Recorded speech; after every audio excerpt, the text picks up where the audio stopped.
بستر پر لیٹنے نہیں دیتے. اور روایات میں بھی یہ بات آئی ہے، قرآن کی تو آیات ہیں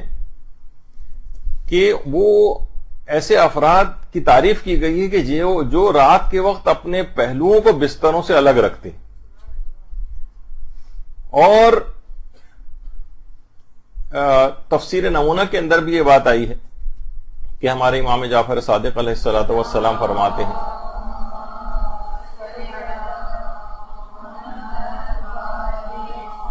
کہ قرآن میں جو بھی نیکیاں ہیں، ہر نیکی کی جزا قرآن کے اندر بیان ہوئی ہے سوائے نماز شب کے. اور اس کے اندر بھی پروردگار نے کہا کہ ان لوگوں کو معلوم نہیں ہے کہ کون کون سی آنکھوں کی ٹھنڈک پروردگار عالم نے ان کے لیے جزا کے طور پر رکھی ہے. تو اس سے معلوم یہ چلا کہ قرآن میں ہر نیکی کی جزا کا تذکرہ ہے لیکن سوائے نماز شب کے. اور اس کو پروردگار نے اس انداز سے مبہم طور پر بیان کیا ہے کہ کیسی کیسی خن کے چشم، قرۃ اعین،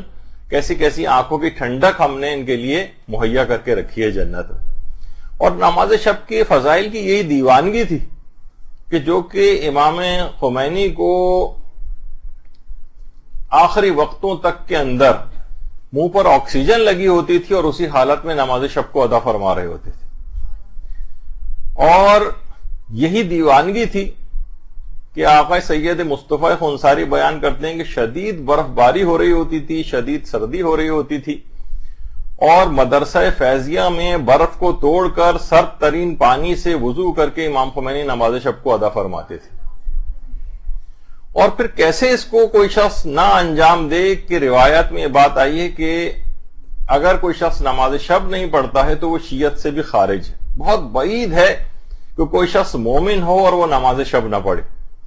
روایت میں یہ بات آئی ہے کہ لیس من شیعتنا من لم یصلی صلاۃ اللیل، یعنی کوئی شخص شیعت میں داخل نہیں ہو سکتا جب تک کہ وہ نماز شب کا پابند نہ ہو. اور ارشاد القلوب کے اندر بھی باقاعدہ اس کی جو دوسری جلد ہے اس کے اندر بھی یہ بات بیان ہوئی ہے کہ ایک عالم ایک دفعہ نماز شب پڑھے بغیر سو گئے تھے. تو خواب میں ہاتف غیبی کی ایک آواز آئی ان کو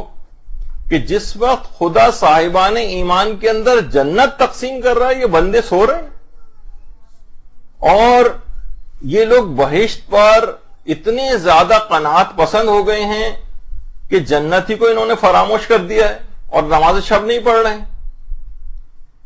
تو یہ بہت ہی حیران کن اور تعجب خیز ایک مرد مومن کے لیے بات ہے کہ وہ مومن اور شیعہ ہو اور وہ